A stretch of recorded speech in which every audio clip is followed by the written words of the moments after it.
नमस्कार दोस्तों। आज जो पेपर लिया गया है वो एएन का पेपर है जो ईस्ट कोस्ट रेलवे द्वारा आयोजित किया गया था। 30% एलडीसी कोटा के तहत किया गया था और इसके पार्ट बी को हमने देख लिया था और पार्ट सी को आज हम देखेंगे। और देखने से पहले जो इंस्ट्रक्शन है वो फिर से एक बार देख लेते हैं और इसको पढ़ लेते हैं। इम्पोर्टेंट इंस्ट्रक्शन होते हैं, हर कैंडिडेट को एक बार इसको ज़रूर देख लेना चाहिए। मेन पॉइंट्स वही होते हैं पर इसको देख लेते हैं, इसके बाद हम आगे बढ़ेंगे।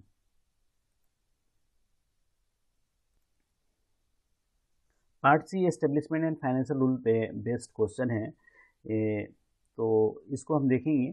और पार्ट सी का जो क्वेश्चन है वो इम्पोर्टेंट है हर एग्ज़ाम के लिए, लिहाज से कि भी जो भी एग्ज़ाम होते हैं एस्टेब्लिशमेंट एंड फाइनेंशियल रूल तो सभी में आते हैं, चाहे वो एक ग्रुप बी के एग्ज़ामिनेशन हो, किसी भी स्ट्रीम के हों, या फिर OSLDC के एग्ज़ामिनेशन होते हैं 20% के, या फिर सीनियर क्लर्क के, जो भी एग्ज़ामिनेशन होते हैं। ये इंपॉर्टेंट क्वेश्चन है, इसको बहुत ध्यान से देखिए और आप भी सॉल्व कीजिए और मैं भी आपके साथ सॉल्व करता हूँ और फिर आगे देखते हैं। तो चलिए पहले क्वेश्चन पे चलते हैं जो 81 नंबर क्वेश्चन है। According to RS DNA rules 1968 an order of deemed suspension is issued in। तो ये कह रहा है कि ये जो डीम सस्पेंशन का एक आदेश जारी किया जाता है वो किस फॉर्म में किया जाता है, क्वेश्चन का यही मतलब है। तो जैसे कि आपको पता ही है कि SF1 जो है वो ऑर्डर ऑफ सस्पेंशन है and SF2 is a order of deem suspension. तो आंसर जो होगा हमारा वो ये होगा बी नंबर। ठीक है, आगे का अगर देखेंगे तो SF3 जो है certificate to be furnished by suspended railway employ. ठीक है, और SF4 जो है वो रिवोकेशन ऑफ सस्पेंशन है, यानी कि जो सस्पेंशन का आदेश है उसको वापस लिया जाता है। तो ये 81 नंबर का आंसर जो होगा वो आंसर बी होगा, SF2 होगा। ठीक है, तो आगे बढ़ते हैं। SF82 को, क्वेश्चन नंबर 82 जो है उसमें ये कह रहा है कि the time limit prescribed in RSDA rule 1968 for submission of appeal to the appellate authority against the order of disciplinary authority is. इसमें कह रहा है कि अनुशासनात्मक प्राधिकरण के आदेश के खिलाफ अपील प्राधिकारी को अपील प्रस्तुत करने के लिए जो railway service discipline and appeal rule 1968 निर्धारित की सीमा कितनी दिनों की गई है, तो ये 45 डेजों की गई है। ठीक है, इसका आंसर सी होगा ये। ठीक, 45 days. Railway service railway servant and the railway servant DN rule 1968 is not are not applicable to the. तो इसका सीधा सा आंसर है बी, क्योंकि RPF पे लागू नहीं होता है, क्योंकि उनके खुद के रूल होते हैं और ऑल इंडिया सर्विसेज जो हैं उनके ऊपर भी लागू नहीं होता है। ठीक है, 84 है minor penalty is imposed under. ठीक है, माइनर पेनल्टी यानी कि मामूली जुर्माना लगाया जाता है, हिंदी में क्या बोलेंगे, माइनर पेनल्टी ही ले लेते हैं और ये लगाया जाता है। ठीक है, तो इसमें आंसर होगा रूल 6 के तहत माइनर पेनल्टी लगाए जाते हैं। ठीक है, rule 18 of RS conduct rule 1966 provided for.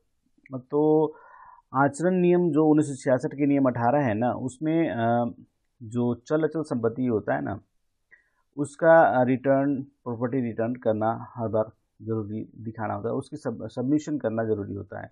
उस लिहाज से इसका आंसर डी होगा।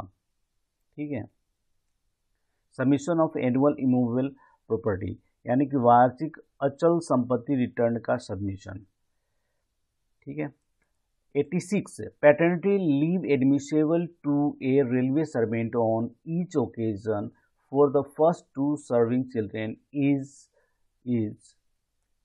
तो पैटर्निटी लीव जो होता है ना, ईच ओकेजन यहाँ लिख दिया है उसने, उस हिसाब से ये 15 दिन हो जाएंगे।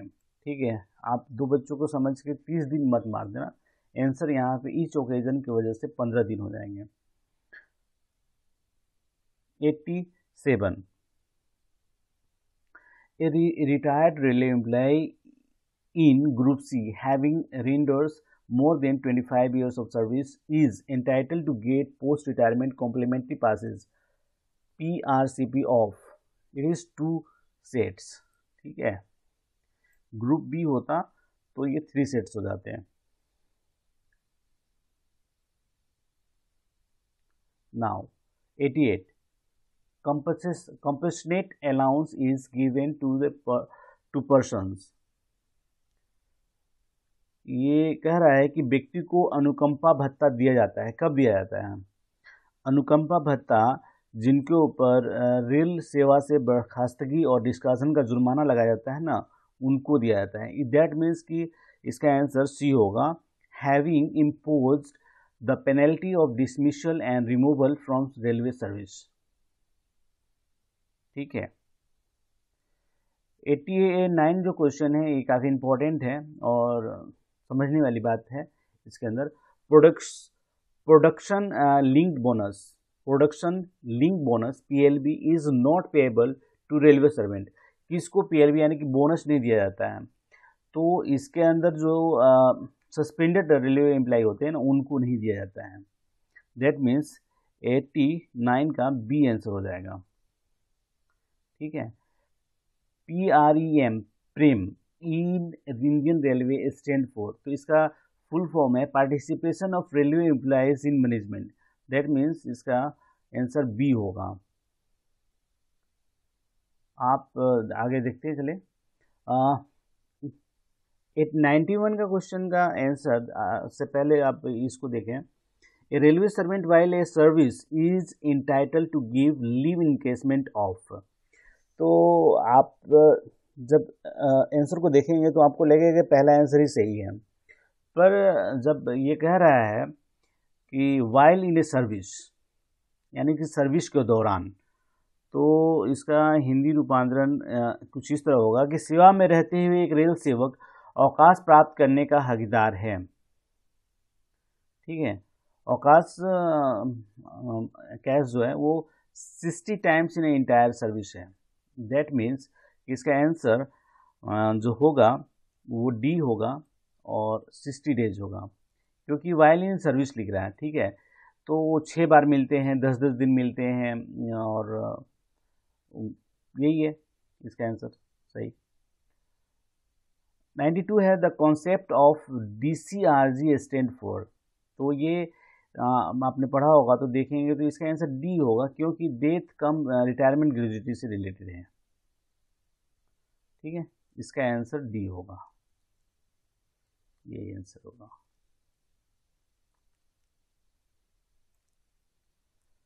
Now 93 extraordinary leave EOL admissible to a railway servant is. ठीक है. EOL आपको कितना मिल सकता है? EOL यानी कि आप एक रेलवे सेवक के लिए एक्स्ट्राऑर्डिनरी लीव स्वीकार्य है, तो पूरे सेवा करियर में 5 साल से अधिक नहीं मिल सकता है. तो इसका आंसर सी हो जाएगा, maximum 5 year during the entire service career. ठीक है. अब आप 94 पे आ जाएं. To avail leave encashment during service a railway servant must avail. तो यहाँ पे आप सारे जो आंसर हैं उनको ध्यान से पढ़ें और उनको समझने का प्रयास करें. सेवा के दौरान छुट्टी का लाभ उठाने के लिए रेल सेवक को लाभ उठाना चाहिए. तो sanction of final withdrawal of from SRPF, sanction of leave, sanction of restricted holiday, permission to leave headquarters on closed holiday. तो इसका आंसर होगा B, sanction of leave. Restricted holiday नहीं हो सकता है, और जो ये क्लोज्ड हॉलीडे हैं इनका उपयोग नहीं किया जा सकता है, और sanction of final withdrawal from SRPF इससे कोई रिलेशन नहीं है. तो जो आंसर निकल के आता है सैंक्शन ऑफ लीव होता है, यानी कि आप LP ले सकते हैं, CL ले सकते हैं. ठीक है. इस छुट्टी के आधार पे आपको लीव इनकेसमेंट मिलेगा 10 दिनों का, तो 1 दिन का लेना है. लेकिन रिस्ट्रिक्टेड हॉलीडे या फिर जो हॉलीडे होते हैं वो तो सरकार की तरफ से ही दी जाते हैं, तो उनकी मंशा आप छुट्टी लेने में नहीं कर सकते हैं। इसी मकसद से ये सवाल दागा गया है आपके ऊपर। क्वेश्चन नंबर 95 है, the person including a dependent entitle to travel on the authority of a privilege pass are. तो ये कहता है कि एक विशेषाधिकार प्राप्त अधिकारी के अधिकार पर यात्रा करने के लिए एक आश्रित सहित व्यक्ति हैं। तो इसमें जो है ना मैक्सिमम 5 लिखा हुआ है, इसमें कुछ और नहीं है कि भाई इंक्लूडिंग या एक्सक्लूडिंग ऑफ रेलवे सर्वेंट है। तो ये मैक्सिमम 5 जो पास भी होता है, डिपेंडेंट के साथ 5 लोगों का ही अथॉरिटी होता है। तो आप इसको ध्यान से देख के समझ के आप आगे बढ़ें। तो हम एस्टेब्लिशमेंट को सॉल्व कर चुके हैं, फाइनेंशियल रूल पे चलते हैं। इसी बीच मैं आपको बताना चाहूँगा कि अगर आपको ये वीडियो अच्छा लग रहा है या आपको आपके नॉलेज में वृद्धि कर रहा है तो आप इसे लाइक कर सकते हैं, शेयर भी कर सकते हैं और चैनल को सब्सक्राइब भी कर सकते हैं, क्योंकि इसी तरह के आगे वीडियो आने वाले हैं, आएंगे भी। ये आपका चैनल है। यहाँ पे क्वेश्चन नंबर 96 जो कह रहा है, the statement of estimate receipt and expenditure on capital and revenue is called a budget. तो पूंजी और राजस्व का अनुमानित प्राप्तियों और व्यय का विवरण को कहा जाता है बजट कहा जाता है। ठीक है, तो ये इसका आंसर होगा बजट। ठीक है, अब 97 देखते हैं। When an expenditure can not be made from the available grant and what can not be obtained due to parliament not in a session dissolve, the expenditure to meet the unforeseen contingencies in met from the। तो ये जो contingency ये है ना, इसको हिंदी में आकस्मिकता निधि बोलते हैं और ये आंसर डी में है। ये इसका आंसर ये होगा। ठीक है, यही इसका आंसर है, कंटीजेंसी फंड ऑफ इंडिया। ठीक है, आकस्मिकता निधि इसको बोलते हैं हिंदी में। भारत की आकस्मिकता निधि से खर्च किए जाएंगे।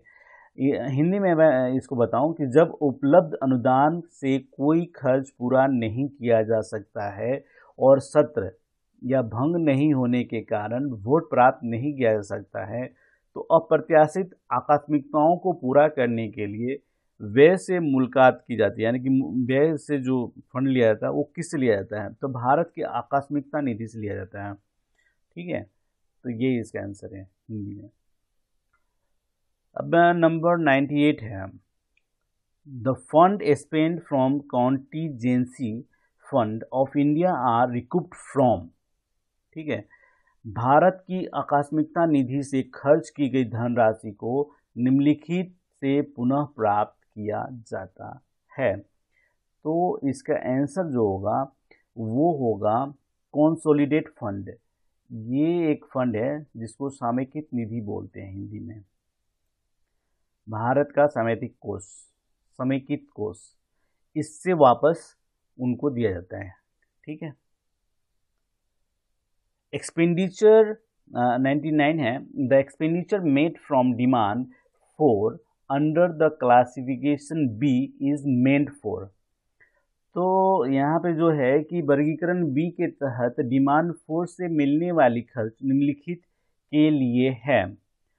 तो ये जो क्वेश्चन जिसने बनाया है काफ़ी अच्छे तरीके से बनाया है, ये आपकी सहूलियत के लिए भी बनाया गया है। अगर आपको याद नहीं भी है तो आप अगर इसका आंसर बी मार देते हैं तो भी ये अच्छा होता है। तो जो क्लासिफिकेशन ए में है वो है जनरल एंड सुपरिटेंडेंस सर्विस, समान देखरेख की सेवाएं या अधीक्षण सेवाएं। ठीक है, ए के अंतर्गत आता है। बी के अंदर repairs and maintenance of permanent way works. It is right answer is B, तो ये बी के अंतर्गत आता है। और सी के अंतर्गत ये जैसे लिखा हुआ है कि क्लासिफिकेशन सी जो है वो आता है repair and maintenance of motive power, और डी में repair and maintenance of carriage and wagon. तो आप ऐसे भी याद कर सकते हैं कि मतलब आगे एग्जाम के लिए कि ये ए बी सी डी लगातार हैं और शब्द जो हैं वो क्लासिफिकेशन के हिसाब से ही एडजस्ट कर दिए गए हैं।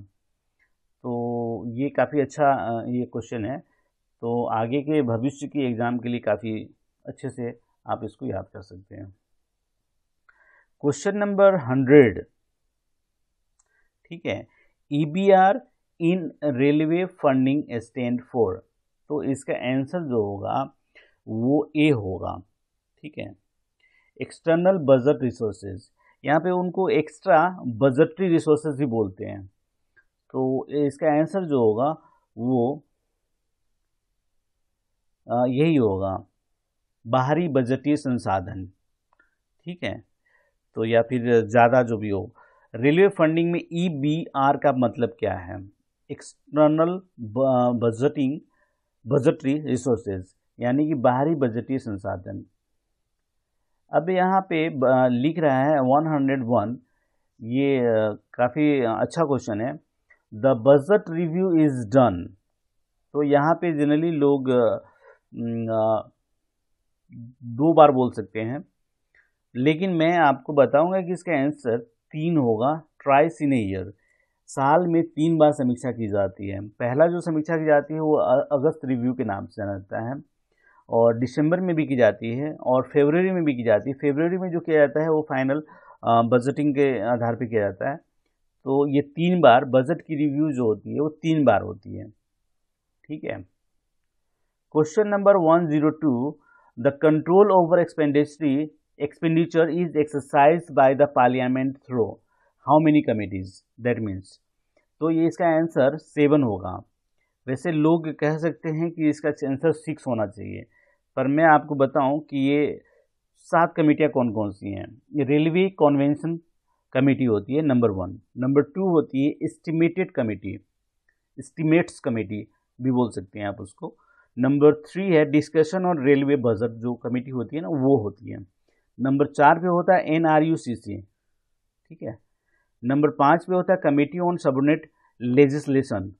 नंबर 6 पे होता है committee on government assurance, and number 7 पे फाइनल जो होता है वो पब्लिक अकाउंट कमेटी होती है। तो ये 7 कमेटियों के माध्यम से हमारे पार्लियामेंट एक्सपेंडिचर पर कंट्रोल करती है, ठीक है। तो आगे बढ़ते हैं। क्वेश्चन नंबर 103,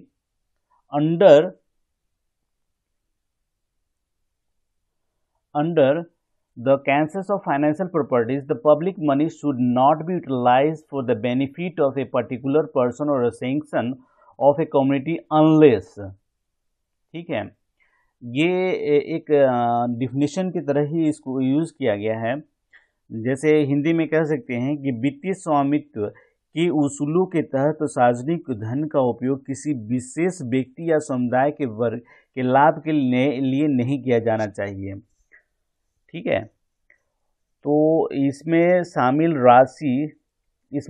व्यय की राशि नगण्य है, ठीक है। तो इसका आंसर जो होगा वो बी होगा, ये, क्योंकि the amount of expenditure involve in insignificant, ये एक सेंटेंस ही इस्तेमाल किया गया है। तो जब financial cancers of financial property के डिफिनेशन को देखेंगे फाइनेंशियल कोड में, तो ये एग्जैक्ट सेंटेंस को ही इस्तेमाल यहाँ कर दिया गया है। इन which question number 104, in which system inquiries are to be issued only to the firms who are born on the approved list of supplier for the particular item. It is a limited tender. जब हम particular item के लिए particular लोगों को बुलाते हैं तो वो लिमिटेड लोग होते हैं, लिमिटेड टेंडर किया जाता है उनका, ठीक है। तो इसका आंसर सी हो जाएगा। अब क्वेश्चन नंबर 105 जो है ये भी काफ़ी अच्छा है, और ये कॉन्ट्रैक्ट की जो परिभाषा है ना उसी से लिया गया है। द कॉन्ट्रैक्ट मीन्स, इसका आंसर होगा the agreement enforceable by law, ठीक है। अनुबंध का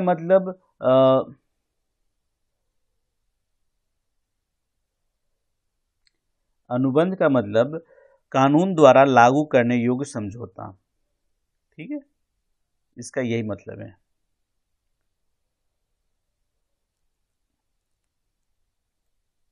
ए। 106 ये कहता है ए statement of accounts prepared by station master in the prescribed format under the prescribed head of department accounts showing the liabilities on account of transport service is called as। तो ये जो कह रहा है कि स्टेशन मास्टर द्वारा निर्धारित खातों के निर्धारित प्रारूप के तहत परिवहन सेवाओं के कारण देयता दर्शाने वाले खातों का विवरण कहा जाता है। तो ये स्टेशन बैलेंस शीट होता है।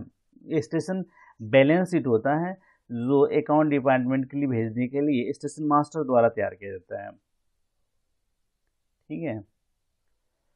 107 जो है 107 a process of operating planning and budgeting which requires to justify the entire budget request in detail and shifts the burden of proof to justify the reason to spend any amount is known as a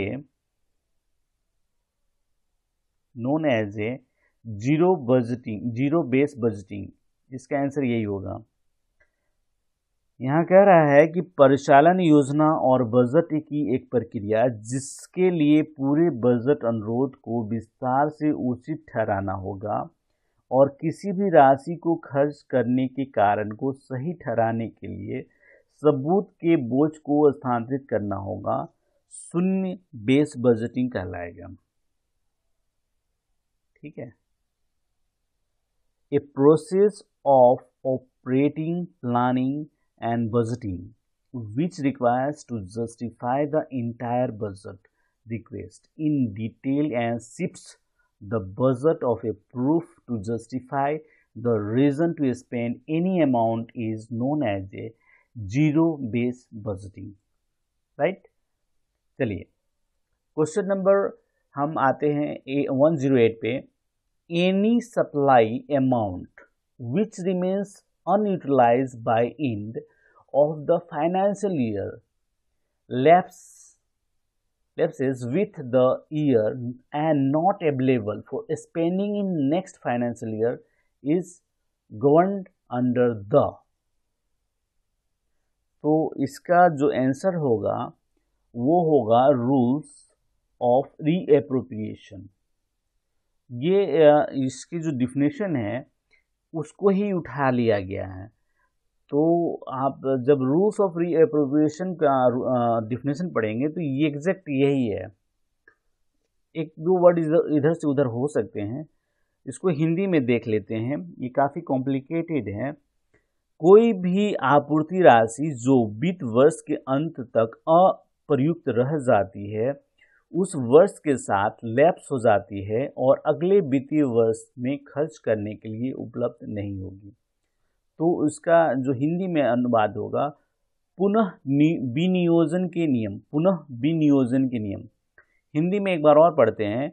कोई भी आपूर्ति राशि जो वित्त वर्ष के अंत तक अप्रयुक्त रह जाती है उस वर्ष के साथ लैप्स हो जाती है और अगले वित्तीय वर्ष में खर्च करने के लिए उपलब्ध नहीं होती है कहलाती है पुनः विनियोजन के नियम, रूल्स ऑफ रीएप्रोप्रिएशन। ठीक है। Question number 109। ठीक है, 109 को देखते हैं। When two or more persons having a common intention communicated to each other to create some obligation between them, it is said to be the agreement। ठीक, कॉन्ट्रैक्ट के आगे जो होता है वो एग्रीमेंट होता है। तो इसका आंसर बी होगा, as it is in financial rules, जो मैं आपसे कर रहा हूं। जब दो या दो से अधिक व्यक्ति एक दूसरे के लिए एक आम इरादे से संवाद करते हैं तो उनके बीच दायित्व बनाने के लिए यह कहा जाता है कि करार करें। ठीक है, यानी कि एग्रीमेंट करें। तो इसका आंसर बी होगा। The second review of the rail budget conducted in February called is a final modification। ठीक है,